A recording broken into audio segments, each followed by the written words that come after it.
సూటిగా ఒక మాట చెప్పండి. ఒక ఎంపీగా బీజేపీలో ఒక మంచి పొజిషన్లో ఉన్న రఘునందన్ గారిని సూటిగా అడుగుతున్నాను. నిజాయితీగా సమాధానం చెప్తారని. అరే 100% తెలంగాణ బీజేపీ అధ్యక్షుడిగా అవ్వాలని మీకు ఆ కోరిక లేదా? ఉండే. ఎందుకు దక్కలేదని అనుకుంటూ ఉన్నారు? పార్టీ నాకంటే మెరుగైనటువంటి అభ్యర్థిని ఎంపిక చేసింది అనుకుంటాను. యాక్సెప్ట్ చేస్తున్నారు ఆ పాయింట్ని? నూటికి మీకంటే రామచంద్రరావు గారు మెరుగైన వ్యక్తి అని మీరు యాక్సెప్ట్ చేస్తున్నారు? కేంద్ర పార్టీ యాక్సెప్ట్ చేసిందంటే మేము కూడా యాక్సెప్ట్ చేసినట్టే. దాంట్లో డౌట్ ఎందుకు? అంటే నేనేమంటానంటే మీరు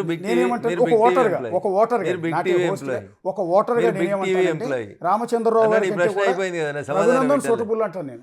రఘునందన్ గారే సూటబుల్ అంటాను. మీ అభిప్రాయం అది. వ్యక్తుల అభిప్రాయాలు వేరు, పార్టీ అభిప్రాయం వేరు. కానీ చాలా మంది అభిప్రాయం కదా. పార్టీ అభిప్రాయాన్ని గౌరవిస్తాం. అదే దానికి చాలా లోపాయకార ఒప్పందాలు జరిగినాయి పార్టీలో. ఇంటర్నల్ గా కొన్ని అయ్యే వాళ్ళని అవ్వనివ్వకుండా వాళ్ళకు అనుకూలంగా ఉండే వ్యక్తుల్ని, ఒక రబ్బర్ స్టాంప్ లాంటి వాళ్ళని, మెతక వ్యక్తుల్ని, వాయిస్ లేని వాళ్ళని అధ్యక్షులుగా నియమిస్తున్నారు. ఇదంతా మీడియా పర్సెప్షన్ అండి. మా మీద బురద జల్లాలనుకున్నటువంటి, మా మీద బాగా ప్రేమ ఉన్నటువంటి ఎర్ర జెండాతోటి విశ్లేషించేటువంటి పెద్దల విశ్లేషణ ఇది.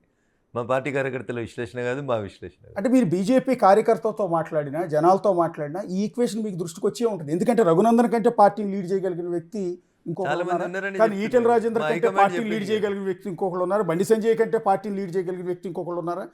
అందరినీ కాదని ఇది మీ అభిప్రాయం. మా పార్టీ అభిప్రాయం రామచంద్రరావు గారు మాకంటే అందరికంటే బాగా నడపగలుగుతారు, అనుభవజ్ఞుడు, సీనియరు, న్యాయవాది అని చెప్పి పార్టీ వారిని గుర్తించింది, గౌరవించింది, ఐడెంటిఫై చేసింది. Once the decision is declared, క్రమశిక్షణ కలిగినటువంటి కార్యకర్తగా no second opinion, no second thought.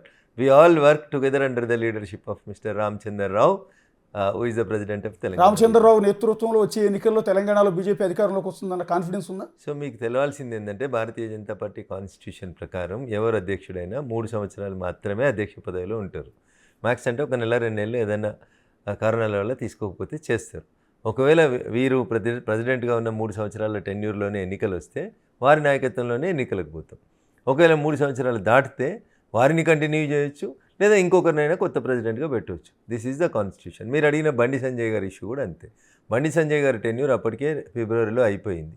August వరకు కొత్త అధ్యక్షుని తేలేదు. ఆగస్టులో కిషన్ రెడ్డి గారిని తీసుకొచ్చి పెట్టినారు అప్పుడు అధ్యక్షుడిగా.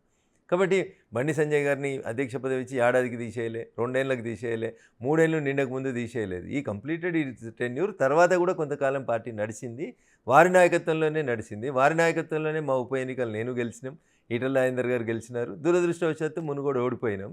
జిహెచ్ఎంసీ కూడా అప్పుడు జరిగినటువంటి ఎన్నికలలో వారే పార్టీ రాష్ట్ర అధ్యక్షుడు. నేను అందుకనే చెప్పిన, nation first, party next, individuals last అని చెప్తుంది. అందుకని కుర్చీ అదంతే. భారతీయ జనతా పార్టీ రాష్ట్ర శాఖ అధ్యక్షుడు ఎవరుంటే వారి నాయకత్వంలో పనిచేస్తాం. నాకు అవకాశం దక్కింది లక్ష్మణ్ గారి నాయకత్వంలో పనిచేసిన, నాకు అవకాశం దక్కింది కిషన్ రెడ్డి గారి నాయకత్వంలో పనిచేసిన, నాకు అవకాశం దక్కింది బండి సంజయ్ గారి నాయకత్వంలో పనిచేసిన, నాకు అవకాశం ఇప్పుడు వచ్చింది రామచంద్రరావు గారి నాయకత్వంలో పనిచేస్తా ఉన్నాం. ఆ రోజు, ఈ రోజు, రేపు ఎప్పుడు కూడా రఘునందన్ ఏం మారలేదు, అట్లే పనిచేస్తున్నాడు. అదే కమిట్మెంట్ అన్నా. ఏ డిసప్పాయింట్ లేదు నాకైతే లేదు. వేరే వాళ్ళ గురించి ఐ కాంట్ స్పీక్ అన్న. నేనైతే ఉన్నట్టు కల్మషం లేకుండా మాట్లాడుతున్నా. మీరు నమ్మినట్టు విశ్వసనీయతతోటే మాట్లాడుతా ఉన్నా. నేను I'm fair enough to speak. నాకు పార్టీ ఎన్నిసార్లు అవకాశం ఇవ్వాలో ఇచ్చింది. ఒకసారి ఎమ్మెల్యేని చేసింది, ఒకసారి ఎంపీని చేసింది. భవిష్యత్తులో ఇంకేం చేస్తుందో తెలియదు. తొందరపడ్డం ఎందుకు అంటున్నా. ఎప్పుడు ఎవరిని ఎక్కడ వాడుకోవాలనేది పార్టీకి తెలుసు. పార్టీ వారి సేవల్ని అదే సందర్భం లోపల గుర్తిస్తుంది, గౌరవిస్తుంది. దేశంలోని అన్ని రాజకీయ పార్టీల కంటే కూడా బీజేపీలో ఒక క్రమశిక్షణ ఉంటుందండి. బీజేపీ భావజాలం, బీజేపీ సిద్ధాంతం, ఆ ఈక్వేషన్స్ వేరు. పార్టీ లైన్ దాటి బయటికి రాదు. ఇప్పుడు కూడా మిమ్మల్ని నేను ఎంత గ్రిల్ చేసినా కూడా ఒక మాట కూడా బయటికి స్లిప్ కావట్లా. అదే లైన్, పార్టీ లైన్లోనే మాట్లాడుతున్నారు. సో దానికి నిజంగా హ్యాట్స్ ఆఫ్ చెప్పాలి. అయితే ఇక్కడ నేనేమంటానంటే, ఈ మధ్య కాలంలో తెలంగాణలో బీజేపీలో ఆ క్రమశిక్షణ గాడి తప్పుతోంది, ట్రాక్ తప్పుతోంది. అంతర్గత విభేదాలు, కూటములు, మిగిలిన రాజకీయ పార్టీల మాదిరిగానే బీజేపీ మారిపోతుంది అనేది మేమంటున్నమాట. యాక్సెప్ట్ చేస్తారా? లైలాని చూడాలంటే మజ్ను కళ్ళతోటి చూడాలి. వేరే వాళ్ళకి లైలా అందంగా కనబడదు, మజ్ను కళ్ళతోటి చూస్తేనే లైలా అందంగా కనబడుతుంది. నీకు నచ్చిన అమ్మాయి నాకు నచ్చాలని రూల్ లేదన్న. నువ్వు ఎర్ర జెండా కింద కూర్చొని నన్ను అడుగుతున్న ప్రశ్న కాబట్టి నీకు అట్లే అనిపిస్తుంది అన్న. నువ్వు మంచి వాతావరణంలో ఉండి మాట్లాడితే ఇట్లా అనిపించదన్న. నీకు నీ చూపులలో తేడా ఎందుకు వచ్చిందంటే, నీ వెనకాల ఎర్ర రంగు ఉన్నది కాబట్టి నీ ఆలోచనలు అట్లా ఎరుపు వైపు ఆలోచిస్తా ఉన్నా. You are on the left side of the society, we are on the right side. నిజం మాట్లాడితే ఎర్ర రంగు ఎట్లా వేస్తారు? ఇది ఫ్యాక్ట్ కదా. ఏది ఫ్యాక్ట్? ఈ రీసెంట్ కాలంలో బీజేపీలో జరిగిన అంతర్గత కలహాలు ఏడు జరిగినాయి కలహాలు. ఒకటి కాదా? ఒక్కటి కూడా జరగలేదు. ఈటెల రాజేందర్ ఒక ఎంపీ, సిట్టింగ్ ఎంపీ, బహిరంగంగా చేసిన కామెంట్స్ మీకు రాలేదా? కామెంట్ చేశారు రీసెంట్ గా చేసిన కామెంట్స్. మీ పేరు బండి సంజయ్ ఉద్దేశించి పేరు చెప్పలేదు. కానీ అందరికీ తెలుసు కదా బండి సంజయ్ని సోషల్ అన్నాడు, మీడియాలో రాస్తున్న వాళ్ళ గురించి చెప్పిండు ఆయన. సోషల్ మీడియా గురించి కంప్లైంట్ రాయిస్తున్న వాళ్ళ గురించి. రాస్తున్న వాళ్ళు రాయిస్తున్న వాళ్ళు ఎవరున్నారు? ఇప్పుడు నువ్వు బిగ్ టీవీలో ఉన్నావు, బిగ్ టీవీ ఏం చెప్తే అది చేస్తావు. అట్లా ఎవరైనా రాస్తే వాళ్ళ గురించి మాట్లాడి ఉంటాడు. ఈటల రాజేందర్ మాట్లాడినా బండి సంజయ్ గారి పేరు తీయలేదు, బండి సంజయ్ గారు మాట్లాడినా ఈటల రాజేందర్ గారి పేరు తీయలేదు, ఊరు తీయలేదు. అది అసలు పొలిటికల్ చర్చనే టాక్టిక్స్ జరగలేదు. కదండి, దొరకకుండా చేయటం అసలు అనేది. చర్చనే కానీ లేదు దానికి. రీచ్ చేయాల్సిన లేని సబ్జెక్ట్ చర్చ. రీచ్ చేస్తారు, అసలు చెప్పాలనుకుని చర్చనే లేదు. చెప్తారు, అసంతృప్తిని వ్యక్తపరుస్తారు. కొట్లాటనే అదేమిటి నేను నీ లేదు. పేరు చెప్పలేదు కదా అంటే, కొట్లాటనే లేదు. లేదా లేదు. బీజేపీ బండి కేంద్ర సంజయ్ పార్టీ ఈటెల కేంద్ర రాజేంద్ర మధ్య పార్టీని- ఆధిపత్య పోరు లేదంటారా? కేంద్ర పార్టీ తీసుకున్న నిర్ణయం నచ్చని వాళ్ళు ఎవరున్నా దర్వాజాలు తీసే ఉన్నాయన్నా, ఇష్టం ఉంటే ఉండొచ్చు, కష్టం ఉంటే వెళ్ళిపోవచ్చు. ఇది రఘునందన్ రావుకి అప్లికబుల్ అవుతుంది, రాజేందర్ గారికి అప్లికబుల్ అవుతుంది, బండి సంజయ్ గారికి అప్లికబుల్ అవుతుంది. పార్టీలో పనిచేసే ప్రతి ఒక్కరికి నచ్చాలి. పార్టీ హైకమాండ్ నిర్ణయం ఫైనల్. దాన్ని విభేదించడం వాళ్ళు ఎవరైనా ఉంటే దర్వాజాలు ఖుల్లా ఉన్నాయి, మీరు వెళ్ళొచ్చు. అంటే ఇద్దరు బీసీ నేతలు, ఇద్దరు అగ్రనేతలు, ఇప్పుడు ఈటెల రాజేందర్ రఘునందన్ గారిని ఒక్క మాట కూడా అనలేదే. బండి సంజయ్ గారు ఎందుకు కూడా అంటున్నారు? ఎందుకు ఒకే జిల్లాకు అనలేదు సంబంధించిన వాళ్ళు. వాళ్ళు? ఎందుకు అసలు అట్లా? పంచాయతీ లేదు, లేని పంచాయతీని మీరు సృష్టించాలని ప్రయత్నం చేస్తా ఉన్నారు. ఇప్పుడు ఇద్దరు నిజాయితీగా అన్ని చెప్తాను బండి సంజయ్ గారు రాష్ట్ర అధ్యక్ష పదవి అడిగినరు, ఈటల రాజేందర్ గారు అడిగినరు, ధర్మపురి అరవింద్ గారు అడిగినరు, డికే అరుణ గారు అడిగినరు, రామచంద్రరావు గారు అడిగినరు, రఘునందన్ రావు అడిగిండు, ఇంకో నలుగురు అడిగినరు అనుకుందామన్నా. ఇంతమందిలో పార్టీ కేంద్ర నాయకత్వం ఒక నిర్ణయం తీసుకొని మీరందరూ రామచంద్రరావు గారి నాయకత్వంలో కలిసి పనిచేయాలని చెప్పింది. అన్న తర్వాత నిర్ణయం వెలువడిన తర్వాత ఒక్క నాయకుడు అన్న ఎట్లా రామచంద్రరావు గారిని నియమిస్తారని ఎవరైనా మాట్లాడింది ఉంటే చెప్పుండ్రి. This is called discipline. Party అధిష్టానం తీసుకున్న నిర్ణయాన్ని అందరూ క్రమశిక్షణ తప్పకుండా పాటిస్తున్నారు. అరే 5 రోజులు కాలేదన్న వారు అధ్యక్షులైనాక నా కాలుకి ఆపరేషన్ అయ్యి బ్యాండేజ్ ఉంటే కూడా తీసుకొని వచ్చి నేను ఒక మాజీ మున్సిపల్ చైర్మన్ని 6 కౌన్సిలర్లను గెలిపించిన. ఒకవేళ నేను అసంతృప్తి అవుతుంటే నా కాలుకి ఆపరేషన్ అయింది, డాక్టర్ 2 నెలలు రెస్ట్ తీసుకోమన్నా నేను దుప్పటి కప్పుకొని పడుకుంటా కదా అన్న. నేను అట్లా పడుకోలేదు. క్రమశిక్షణ కలిగిన కార్యకర్తను కాబట్టి ఒక గజ్వేల్ మాజీ మున్సిపల్ చైర్మన్ని 6 కౌన్సిలర్లను తీసుకొని వచ్చి కాలుకు బ్యాండేజ్ ఉంటే నడవరాకుంటుంటే కూడా సర్జరీ ఆపరేషన్ అయ్యి 10 రోజులు కూడా కాకముందే నేను స్టేట్ ఆఫీస్కి వచ్చిన, జాయిన్ చేసిన. నాకు అసంతృప్తి నాకు ఉంటే నేను ఎందుకు రావాలన్నా చెప్పు. నువ్వు అనవు కదన్నా ఉన్నది నోటి మాట్లాడని, ఉన్నది నోటి అడుగుతున్నా. నాకు అసంతృప్తి ఉంది అనుకున్నా, ఐ హ్యాడ్ ఏ ఛాన్స్. నా కాలుకి ఆపరేషన్ అయిందన్నా, నడవకమన్నా డాక్టర్ 2 నెలలు బెడ్ మీద పడుకోమన్నాడన్నా, నేను వస్తలేని కార్యక్రమాలకన్నా నేను నిరసన చెప్పొచ్చు కదన్నా. చెప్పినా నేను కాలుకు బ్యాండేజ్ ఉండగా పోయి రామచంద్రరావు గారు తిరుపతి నుంచి వచ్చి మరీ జాయినింగ్ చేసుకున్నారు సాయంత్రం 5 గంటలకి. ఇగో ఇది కేవలం బీజేపీలో మాత్రమే సాధ్యమవుతుంది. నిర్ణయం తీసుకునే కంటే ముందు నాకు ఇది కావాలని అడగడంలో తప్పుందని నేను అనుకుంటలేదు. డెమోక్రటిక్ అడిగినాం, మా పార్టీ అధిష్టానాన్ని అడిగినాం, వారు ఒక నిర్ణయం తీసుకున్నారు. ఆ నిర్ణయాన్ని ఎవరన్నా గీత దాటిరా చెప్పురు. మీరు ఒక్కరు రామచంద్రరావు నియామకాన్ని తప్పుపడుతూ మాట్లాడిన ఒక నాయకుని పేరు చెప్పు.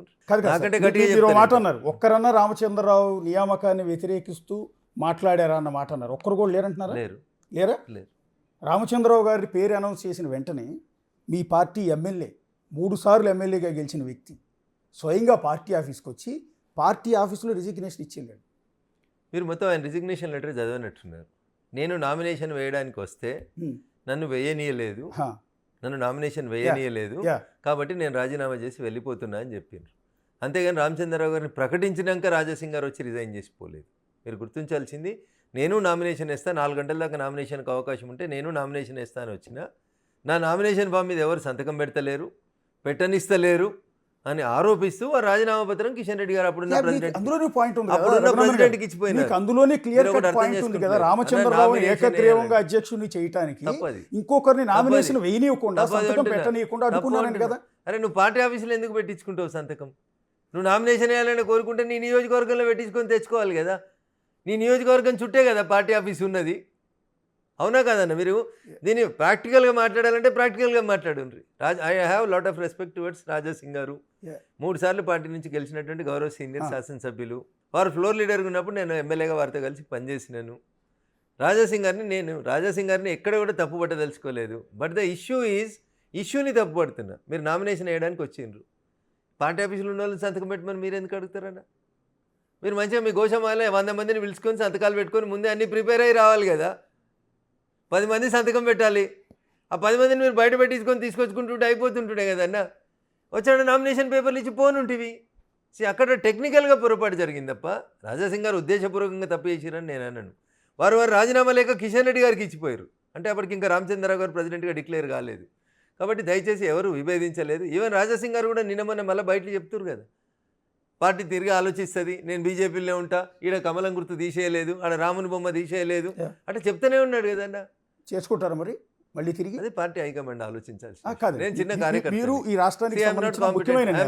మీరు నేను కార్యకర్తలాగా కాదు, మీరు పార్టీ రెస్పాన్సిబిలిటీ కూడా ఉంది మీకు. రాష్ట్ర పార్టీ అధ్యక్షుని కాదు, కాదు, రాష్ట్ర కానీ పార్టీలోకి MP రాష్ట్ర హోదా? పార్టీ ఎంపీగా నా పార్లమెంటరీ నియోజకవర్గ పరిధి లోపల ఎవరైనా చేరుతా అంటే నేను తీసుకుపోయి ఎవరి దగ్గర జాయిన్ చేయించిన మనం మీరు చూసిరు కదా, రామచంద్రరావు గారి దగ్గరనే జాయిన్ చేయించిన. అవును, జనరల్ గా అది ప్రొసీజర్. మీరు బీజేపీ నేతగా వ్యక్తిగతంగా మిమ్మల్ని అడుగుతున్నాను. నేను వ్యక్తిగతంగా కాదు, కాదు సార్. బీజేపీ నేతగానే రాజా మాట్లాడుతున్నా. రాజా సింగ్ గారు నేను మళ్ళీ పార్టీలో చేరుతానని దరఖాస్తు పెట్టినా లేదా పార్టీ పెద్దలకు ఎవరికైనా చెప్పినా పార్టీ పెద్దలు తగు సమయం లోపల తగు నిర్ణయం తీసుకుంటారు. ఇంతకుముందు సస్పెండ్ చేసినప్పుడు ఆయన సస్పెన్షన్ రివోక్ చేసి మూడోసారి ఎమ్మెల్యే బీఫామ్ ఇవ్వలేదా party?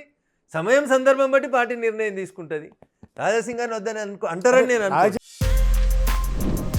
For more videos like this, subscribe Big TV channel.